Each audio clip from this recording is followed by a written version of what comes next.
Assalamualaikum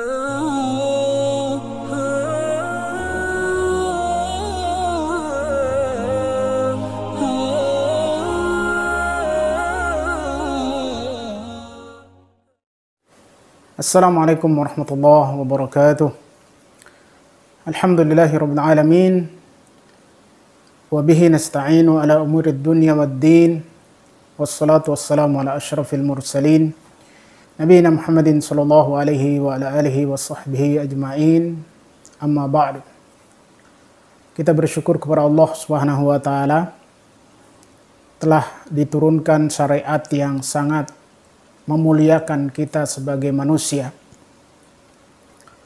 memuliakan kita dalam segala aspek kehidupan sebagai khalifah Allah di muka bumi dan hamba yang selalu mempersembahkan yang terbaik kepada Allah Subhanahu wa taala. Maka kita bersalawat juga kepada Rasulullah Shallallahu alaihi wasallam sebagai pembawa risalah ini yang telah dengan penuh kejujuran dan amanah menyampaikannya kepada kita semua, dan itu menjadi warisan yang sangat bernilai dan berharga bagi generasi Islam hingga hari kiamat. Di antara perkara yang sangat dipentingkan dalam Islam adalah perkara wakaf. Karena sejarahnya wakaf itu telah terjadi sejak awal manusia di muka bumi ini. Nabi Adam alaihissalam ketika merasa kesepian dan beliau teringat betapa syahdu dan nikmatnya berzikir kepada Allah bersama para malaikat di surga, beliau memohon kepada Allah Subhanahu wa taala agar dapat mengingat Allah, berzikir kepadanya, bertasbih memujinya di suatu tempat yang juga ramai dengan suara-suara yang memuji Allah dan memujanya. Maka Allah Subhanahu wa taala memerintahkan untuk membangun Ka'bah. Sehingga dalam Al-Quran dijelaskan bahwa Ka'bah itu adalah rumah ibadah pertama yang dibangun di atas bumi ini. Inna awwala baitin wudi'a lin-nas lalladzi bi Bakkata mubaraka. Sesungguhnya rumah Allah yang pertama dibangun di muka bumi ini adalah yang ada di Bakkah atau Mekkah. Dan ini adalah salah satu dari wakaf terbaik yang terjadi dalam sejarah. Wakaf yang sampai saat ini kita terus menikmatinya. Terus bisa tawaf di sekelilingnya, bertakbir, bertahmid, memuji Allah, berdoa, dan selalu ramai dengan ibadah-ibadah kaum muslimin. Alangkah berkahnya wakaf Masjidil Haram ini. Dan di zaman Rasulullah pun sebagai pembawa risalah terakhir, beliau pun juga mendapatkan kesempatan untuk berwakaf. Dan wakafnya juga adalah masjid. Yang pertama adalah ketika beliau sampai di tempat yang disebut dengan Kuba, beliau membangun masjid pertama, yaitu Masjid Kuba, yang sampai saat ini pahalanya sangat besar bila kita berziarah dalam kondisi berwudu, kemudian sholat 2 rakaat di dalamnya, maka pahalanya seperti pahala kita berumroh. Maha suci Allah. Alangkah berkahnya wakaf. Wakaf berikutnya adalah Masjid Nabawi. Masjid yang sangat mulia dalam Islam setelah masjid yang ada di Mekah, Masjidil Haram. Nah, masjid ini bila kita sholat di dalamnya, 1000 kali lipat dibanding sholat di masjid-masjid yang lain. Ini wakaf Rasulullah SAW bersama para sahabat. Mereka bahu-membahu membangun Masjid Nabawi ini. Subhanallah, alangkah berkahnya orang yang berwakaf. Memang wakaf ini telah menjadi ajaran yang sangat dianjurkan dalam Islam.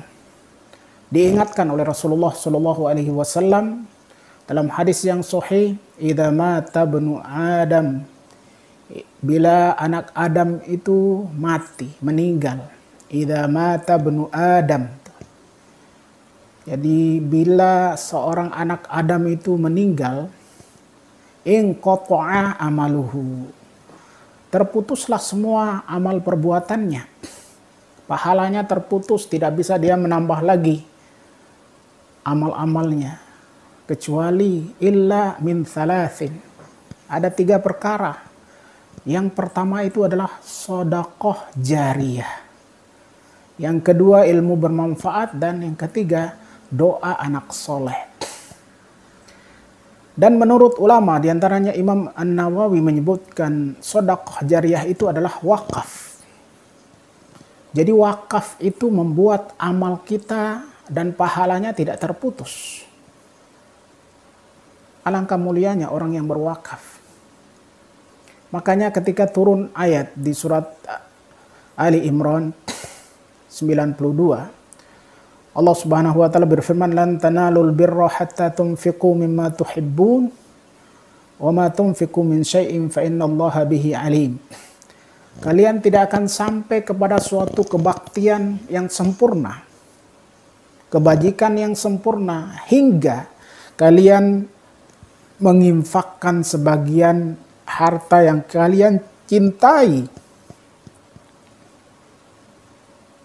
Dan apapun yang kalian infakkan di jalan Allah, walaupun sedikit atau sesuatu pun, itu Allah Maha mengetahuinya.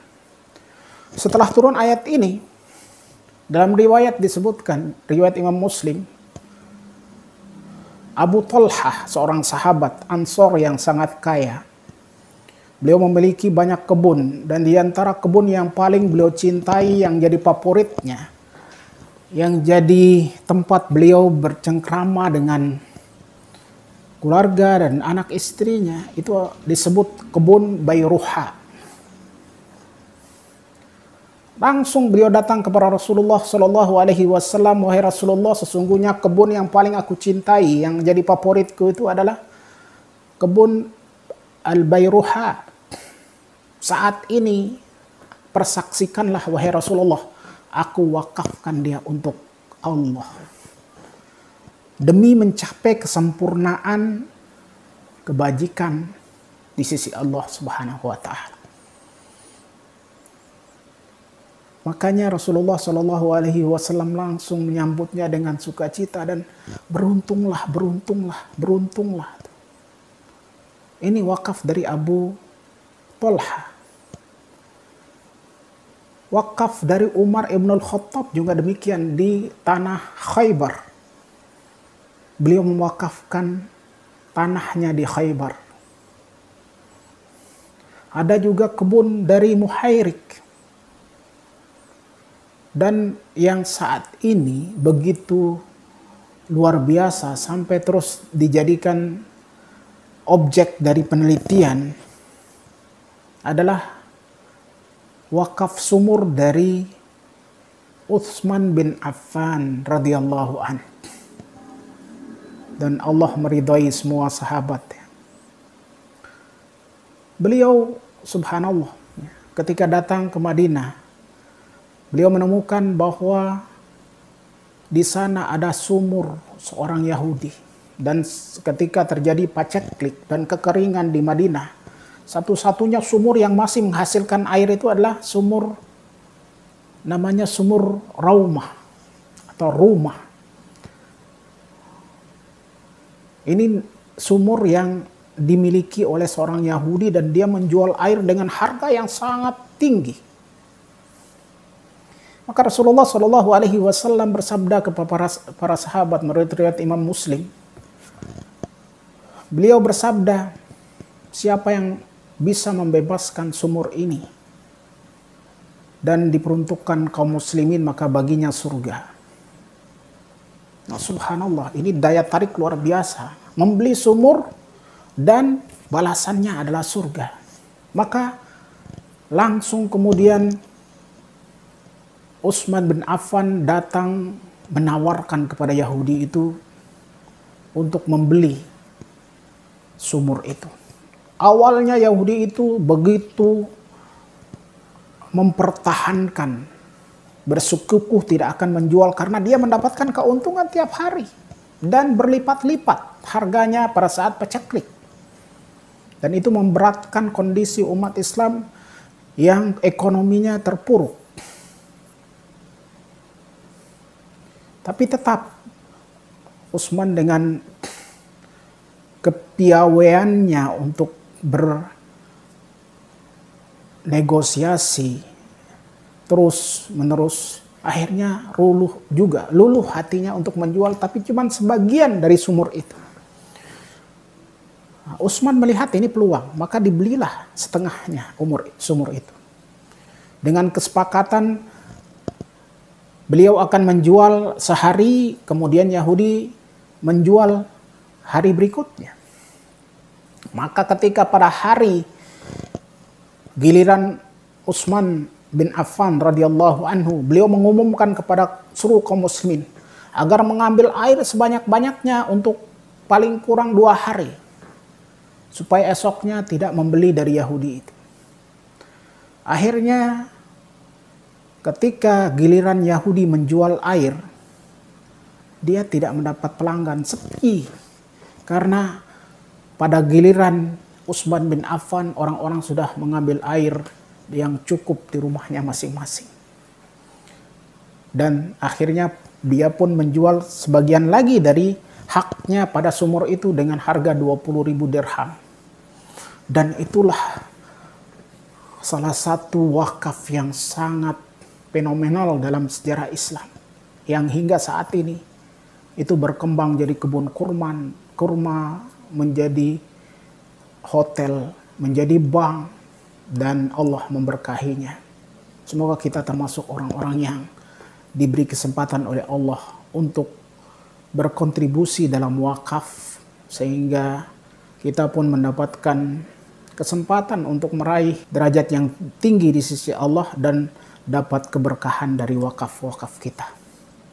Itulah para jamaah sekalian, para kaum muslimin, apa yang telah tercatat dalam sejarah bahwa wakaf itu sangat syarat dengan nilai-nilai kebajikan dan sangat besar keberkahannya untuk umat ini dan untuk kemuliaan dan pahala kita yang banyak di sisi Allah dan kekal abadi.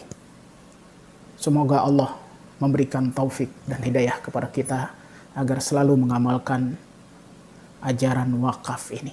Wassalamualaikum warahmatullahi wabarakatuh.